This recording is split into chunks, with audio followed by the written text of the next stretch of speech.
இந்த புகழஞ்சலியை கேப்டன் விஜயகாந்த் அவர்களுக்கு மிகவும் சிரத்தையோடு நடத்தி கொண்டிருக்கும் தென்னிந்திய நடிகர் சங்கத்தினருக்கும் அனைத்து உறுப்பினர்களுக்கும் தலைவர் நாசர் அவர்கள், செயலாளர் விஷால், பொருளாளர் கார்த்திக் மற்றும் பூச்சி முருகன் ஐயா, அனைத்து பொறுப்பாளர்களுக்கும் பணிவான வணக்கங்கள்.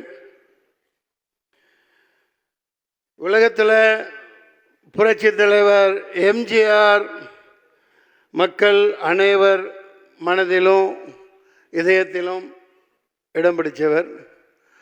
அதுக்கடுத்து நடிகர் திலகம் சிவாஜி கணேசன் நடிப்பின் இமயமா எல்லார் மனசுலையும் நிற்கிறவர். புரட்சி கலைஞர் விஜயகாந்த் ஒருவர் தான் 15 கோடி தமிழர்களின் இல்லங்களிலும் குடியிருந்து கொண்டிருக்கும் ஒரே மனிதராக எப்போதும் திகழ்வார், எப்போதும் திகழ்வார். அன்னாரின் ஆன்மா சாந்தி அடைய நான் வல்ல இறைவனை பிரார்த்திக்கிறேன். நாங்கள் 4-5 வருஷம் முன்னாடியே நான்லாம் செத்து போயிட்டோம். எப்போ அண்ணன் கேப்டன் உடல்நிலை மிகவும் மோசமாகி அது என்ன ட்ரீட்மெண்ட்டு என்ன ஏது எங்களுக்கு சொல்லப்படலை. அதில் பல மன வருத்தங்கள் இருக்குது. அது இங்கே பேசுகிறதுக்கு உண்டு பயன் இல்லை. என்னால் தாங்க முடியல, அதெல்லாம் பார்க்க முடியல. அந்த மாமனிதருக்கு எத்தனை சோதனைகள் வந்ததுன்னு. நான் ஆர்கே செல்லமணி அவர்கள் நல்ல ஒரு இதை சொல்லிட்டு போனாங்க.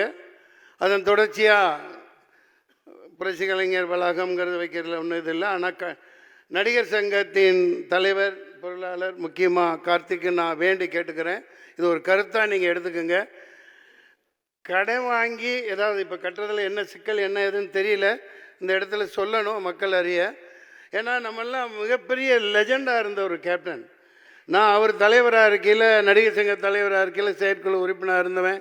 அந்த பத்திரத்தையெல்லாம் வாங்கி காமிச்சு, அந்த அங்கே இது இருக்கும், அங்கே அது என்ன அந்த படம் பார்க்குற இடம் தேட்டர், அங்கே வச்சு செயற்குழு நடந்துகிட்டு இருக்கையில் அதெல்லாம் காமிச்சு எவ்வளோ ஈடுபாடாக எப்போவும் சிரிச்சுக்கிட்டே இருப்பாங்க.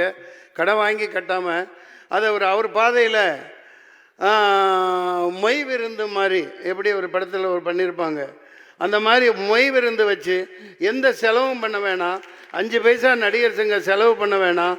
எல்லா நடிகர்களும் அந்த வளாகத்தை சுத்தப்படுத்தி அந்த புதர்களெல்லாம் அப்புறப்படுத்திட்டு சாமியானா போட்டு, இந்த பக்கம் சைவ உணவு அந்த பக்கம் அசைவம் போட்டு மொய் விருந்து வச்சு பாக்கு அட்டையில் வெத்தலை பாக்கு வச்சு எல்லா நடிகர்களுக்கும் கூப்பிடுவோம்.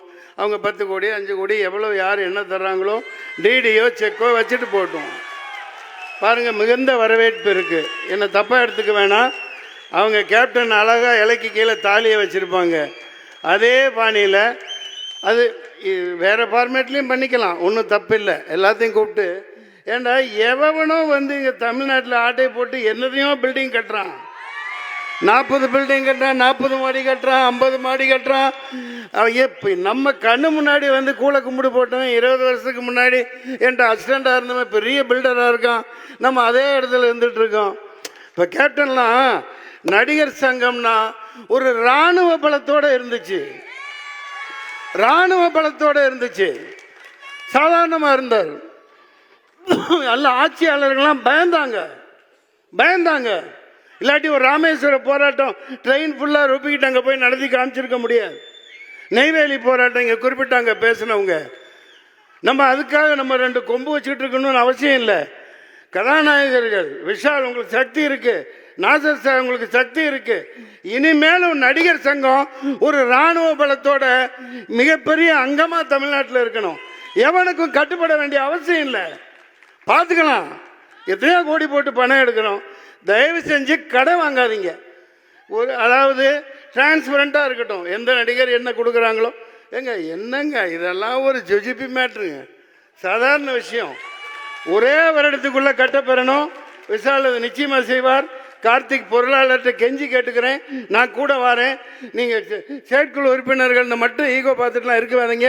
நடுராத்திரி கூப்பிடுங்க, எப்போ கூப்பிட்டாலும் வரோம், எல்லாரும் வருவாங்க. இது ஒரு சாதாரண விஷயம். எம்ஜிஆர் நடத்தின மாதிரி அந்த இடத்துல இப்போ இந்த பொங்கல் வச்சு ஒன்றுமே நடக்கலை. அந்த இடத்துல நல்லா கட்டடம் கட்டின பிறகு எல்லாத்தையும் பளபளான்னு போட்டு மார்பிள் போட்டுறாதீங்க.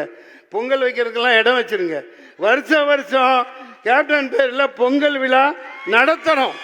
எல்லா நடிகர்களும் யார் யார் ஊரில் இருக்காங்களோ எல்லாம் வந்து கொண்டாடுறோம், ஜாலியாக கொண்டாடலாம். சரிங்களா? மக்களை நல்லா வாழ வைக்கணும்.